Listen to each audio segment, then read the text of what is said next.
Good morning everyone, welcome to my channel study smart with R K. तो ये आज की 5 जून की कुमार गौरव सर की रिवीजन क्लास है, जिसमें उनके 11 करंट अफेयर क्वेश्चंस का रिवीजन होगा। आपको वीडियो पसंद आए तो प्लीज़ लाइक, शेयर और सब्सक्राइब ज़रूर करें। तो चलिए स्टार्ट करते हैं। फर्स्ट है, नाटो सदस्य देशों द्वारा हाल ही में आर्कटिक चैलेंज एक्सरसाइज 2023 का आयोजन कहाँ किया गया है? फिनलैंड में। नाटो की स्थापना की बात करें तो इसकी स्थापना 1949 में हुई थी। इसका जो नवीनतम देश वो कौन बना? अभी 1 अप्रैल 2023 को फिनलैंड। इसमें टोटल 31 मेंबर होते हैं। इसका जो हेडक्वार्टर है वो कहाँ है? ब्रुसेल्स, बेल्जियम में। इसी के द्वारा अभी आर्कटिक चैलेंज एक्सरसाइज चलाई गई फिनलैंड की रक्षा के लिए।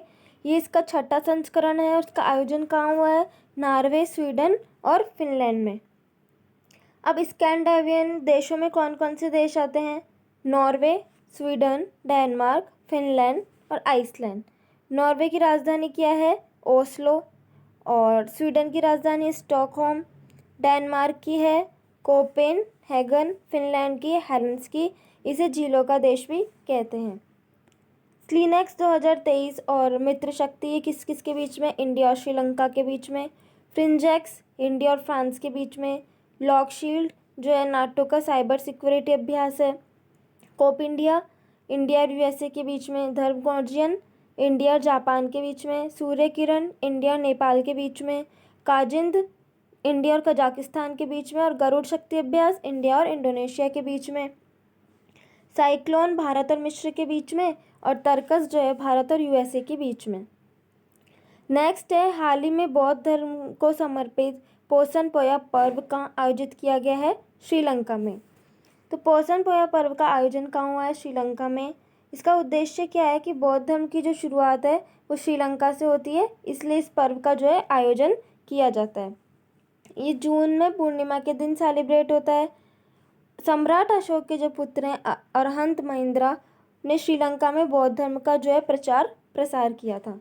श्रीलंका में होमगांव जगह है, यहाँ जो प्रदर्शनी का आयोजन भी होता है।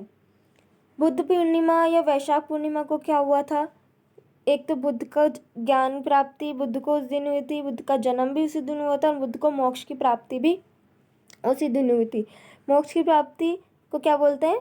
महापरिनिर्वाण, जो कहाँ हुई थी? कुशीनगर में। और पहली बार जो बुद्ध ने उपदेश दिए थे वो कहाँ? सारनाथ में दिए थे, जिसे अभिधम्म चक्र कहते हैं। चौथी बौद्ध संगति कुंडलवन, कश्मीर में। जलीकट्टू महोत्सव तमिलनाडु पोंगल के दिन होता है। धानु यात्रा महोत्सव उड़ीसा में। नुआखाई ये भी उड़ीसा में है। बोनालू उत्सव तेलंगाना। बदुकंपा उत्सव तेलंगाना। लाई हरोबा त्यौहार जो है वो त्रिपुरा। चाप चारकूट महोत्सव मिजोरम में और इसे बैम्बू फेस्टिवल भी कहते हैं। फूलदेई त्यौहार उत्तराखंड में। शिरोई महोत्सव मणिपुर में। लोसार महोत्सव लद्दाख में। और हॉर्नबिल महोत्सव नागालैंड में 1 दिसंबर को इसकी शुरुआत होती है। चेरी ब्लॉसम फेस्टिवल कहाँ मनाया जाता है? शिलोंग में, मेघालय में। और सरहुल फेस्टिवल झारखंड में। नेक्स्ट है, संयुक्त राष्ट्र महासभा के 78वें सत्र के अध्यक्ष डेनिस फ्रांसिस का संबंध किस देश से है? तो त्रिनिदाद और टोबैगो। यूएन जनरल असेंबली की बात करें, संयुक्त राष्ट्र महासभा, इसे विश्व की लघु संसद कहते हैं। 78 सत्र के जो नए अध्यक्ष हैं उनका नाम क्या है? Dennis Francis. ये जो है त्रिनिदाद और टोबैगो के राजदूत हैं। ये किसके स्थान पर बने हैं? सोबो करोशी के स्थान पर बने हैं। ये हंगरी के हैं, इनका संबंध हंगरी से है। और जो 77 नंबर की जो अध्यक्ष हैं वो है ये सोबो करोशी। मतलब कि जो 77 नंबर का जो सत्र हुआ था उसके अध्यक्ष ये सोबो करोशी थे। उनके स्थान पर ये डेनिस फ्रांसिस बने हैं, जिनका संबंध त्रिनिदाद और टोबैगो से है। लघु संविधान किसे कहते हैं? 42 जो संविधान संशोधन है 1976 का, उसे लघु संविधान कहा जाता है। यूएनओ की बात करें, इसकी स्थापना 24 अक्टूबर 1945 को हुई। इसका हेडक्वार्टर कहाँ है? न्यूयॉर्क में। इसमें टोटल 193 देश और नवीनतम कौन सा है? South Sudan. वर्तमान में महासचिव कौन है इसके? एंटोनियो गुटेरेस, जो कि पुर्तगाल के हैं। और इसके 6 अंग हैं। भारतीय संविधान का जो आर्टिकल 51 है इसमें अंतर्राष्ट्रीय शांति की बात करता है। फिर है विश्व बैंक के जो वर्तमान अध्यक्ष है वो कौन है? अजय बंगा। WTO की बात करें, इसकी स्थापना 1 जनवरी 1995 को हुई। इसका हेडक्वार्टर कहाँ है? जिनेवा में। उसके अध्यक्ष कौन है? नागोची ओकोंजा, जो कि नाइजीरिया की हैं। ये पहली महिला महासचिव हैं। फिर है विश्व स्वास्थ्य संगठन, इसके अध्यक्ष कौन है? Doctor Tedros. इसकी स्थापना कब हुई थी विश्व स्वास्थ्य संगठन की? 7 अप्रैल 1945 में। उसका हेडक्वार्टर कहाँ है? जिनेवा में। IMF की बात करें, इंटरनेशनल मॉनेटरी फंड, इसके वर्तमान अध्यक्ष कौन है? Kristalina Georgieva. इसके नवीनतम मेंबर कौन है? एंडोरा।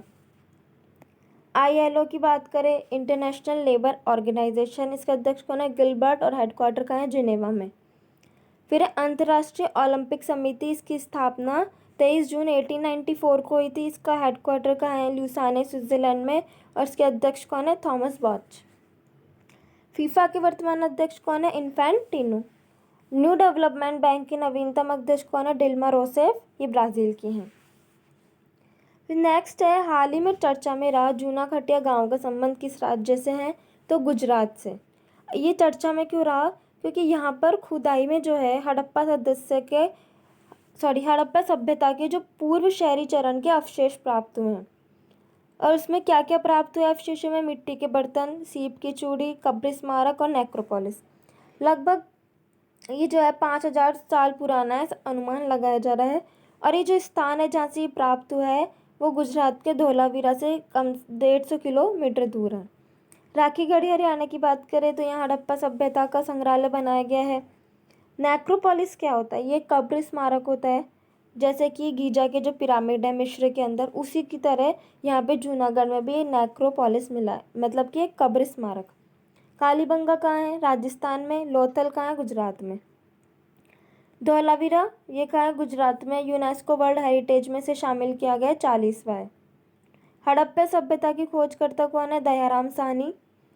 हड़प्पा काल की मुद्राओं का जो निर्माण है मुख्यतः सेल खड़ी का प्रयोग होता है इसके निर्माण में हुआ था।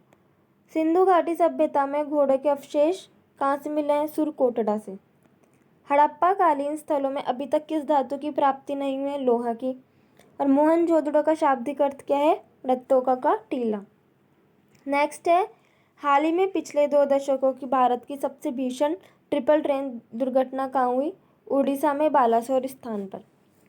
तभी मैंने आपके लिए छोटा सा एक ग्राफ तैयार किया है जिससे आपको थोड़ा सा समझ में आ जाए कि एक्चुअली इसमें इस घटना में हुआ क्या था।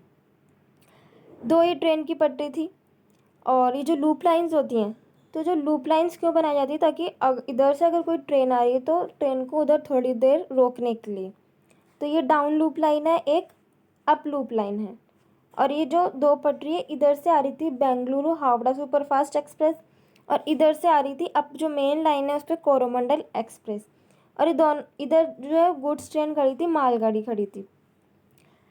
तो जब ये कोरोमंडल एक्सप्रेस आ रही थी इधर से, ये 125 किलोमीटर पर हावर की जो इसकी स्पीड थी, तो इसको सिग्नल मिला था कि पहले इसको आगे जाना है। लेकिन कुछ समय बाद मतलब सिग्नल हुआ कि इसको इधर लूप लाइन में जाना है। तो उसे इधर जो गुड्स ट्रेन खड़ी थी, मालगाड़ी खड़ी थी, जब ये इधर से कोरोमंडल एक्सप्रेस इस लूप लाइन में घुसी तो ये गुड्स ट्रेन और जो कोरोमंडल एक्सप्रेस है इनके आपस में भिड़ंत हो गई। तो कुछ इलेक्ट्रॉनिक कारण की वजह से ये जो सिग्नल्स है वो अचानक ऑटोमेटिक जो है चेंज हो गए, जिसके कारण कोरोमंडल एक्सप्रेस को जो जाना तो ये अब जो मेन लाइन है उसमें था, लेकिन वह इधर फिर सिग्नल चेंज हुआ तो वो इधर की साइड मुड़ गई इस नीचे वाली लूप लाइन में। तो जब ये कोरोमंडल एक्सप्रेस इस वाली लूप लाइन में मुड़ी तो जब इन दोनों की आपस में भिड़ंत हुई थी मालगाड़ी और इस कोरोमंडल एक्सप्रेस की, तो इसके जो कुछ डिब्बे हैं वो पीछे से उस साइड चले गए जिस साइड ये बेंगलुरु हावड़ा सुपर फास्ट जा रही थी। तो इसके जो पीछे वाले मतलब थोड़ी ट्रेन तो आगे निकल गई थी और इसके जो पीछे वाले डिब्बे हैं वो और जो इस कोरोमंडल एक्सप्रेस के जो डिब्बे उधर की साइड चले गए तो वो भी आपस में भिड़ गए थे। तो इस तरीके से इन तीनों की आपस में भिड़ंत हो गई थी। फिर नेक्स्ट एक आता है कि कवच प्रणाली क्या होता है, कि अगर कवच प्रणाली होती तो शायद ये वाला जो एक्सीडेंट है वो नहीं होता। कवच प्रणाली में क्या होता है कि इधर से अगर कोई ट्रेन आ रही है और इधर से अगर कोई ट्रेन आ रही है तो इनको बीच में रोका जा सकता है। नेक्स्ट है, संयुक्त राष्ट्रीय पर्यावरण कार्यक्रम की अंतर सरकारी वार्ता समिति INC 2 का जो दूसरा सत्र है वो कहाँ आयोजित हुआ है? फ्रांस में। अब INC2 की बात करें तो inter government negotiation committee UNEP की है। इसका आयोजन जो है वो पेरिस फ्रांस में हुआ है। इसका उद्देश्य क्या था कि प्लास्टिक पॉल्यूशन को कम करना। ये तो INC2 और INC फर्स्ट कहाँ हुई थी? 2002 में उरुग्वे में हुई थी। UNEP की बात करें, इसकी स्थापना 5 जून 1972 को हुई और इसी दिन क्या मनाया जाता है? वर्ल्ड एनवायरनमेंट डे मनाया जाता है। इसका हेडक्वार्टर कहाँ है? नैरोबी, केन्या में। COP 27 ये कहाँ हुआ? मिस्र, शर्म अल शेख में। COP 28 UAE में। COP 15 मॉन्ट्रियल, कनाडा में हुआ था, जैव विविधता से संबंधित था। COP 1 बर्लिन में हुआ था 1995 में। और जो COP 3 है वो 1997 में क्योटो में हुआ था। ग्रीन हाउस गैस के जो प्रभाव को कम करने के लिए इससे संबंधित है और ये लागू कब हुआ था? 2005 में लागू हुआ था। फिर नेक्स्ट है, हाल ही में जारी कौन सी विधि आयोग की रिपोर्ट में धारा 124A के तहत देशद्रोह के प्रावधान को बरकरार रखने की सिफारिश की है? तो कौन से नंबर की रिपोर्ट है? ये 279 नंबर की रिपोर्ट है। इसमें जो विधि आयोग है, विधि आयोग कौन सी है? 22वीं विधि आयोग है। इसके अध्यक्ष कौन है? ऋतुराज अवस्थी। तो इसके द्वारा भी 279 नंबर की रिपोर्ट पेश की गई है। इसमें कि दो बातें कही गई है। एक तो कि देशद्रोह के प्रावधान को रखना चाहिए। IPC 1860 की जो धारा 124A है उसमें क्या कहा गया है कि एक राष्ट्रीय सुरक्षा को खतरा है कि किन किन चीज़ों से? एक तो सोशल मीडिया से, राष्ट्रीय अलगाववादी घटनाएं उनसे, और ये कट्टरपंथी इन सब चीज़ों से जो है राष्ट्रीय सुरक्षा को खतरा है। इसलिए जो है देशद्रोह के प्रावधान को रखना चाहिए।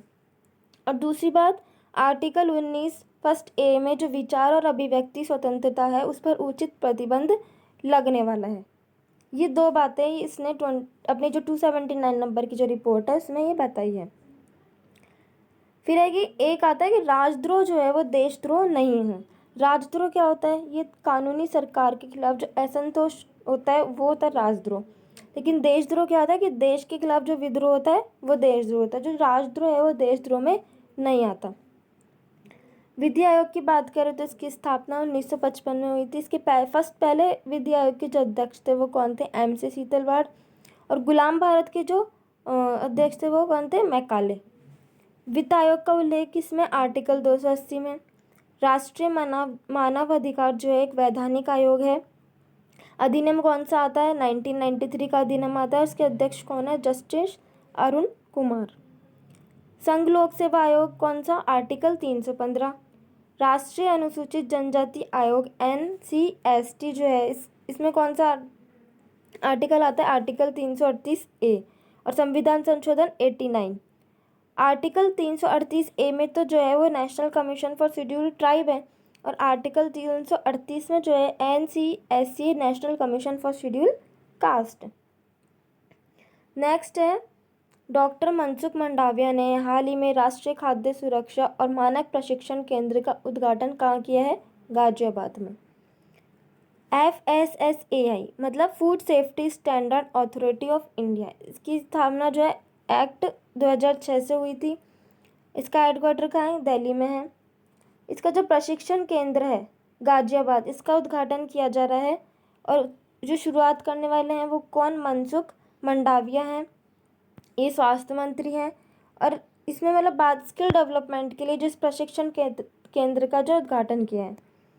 भारत की पहली पॉड टैक्सी यूपी नोएडा में। यूपी का जो 4th टाइगर रिजर्व है कौन सा है? रानीपुर। और नवीनतम भारत का है जो 53वां, मतलब भारत का नवीनतम तो 53 नंबर का है और यूपी का 4th है टाइगर रिजर्व।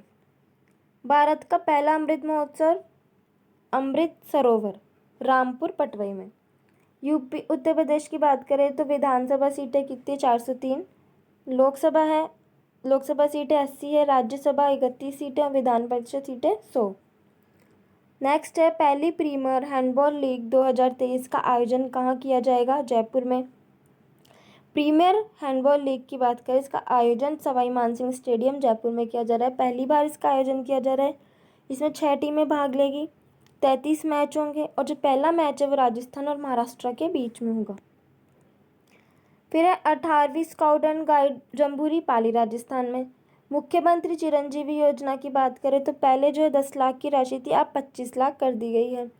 राजस्थान में 50 जिले और 10 संभाग हैं। राजस्थान के वर्तमान मुख्य न्यायाधीश कौन है? जस्टिस जॉर्ज ऑगस्टाइन मसीह।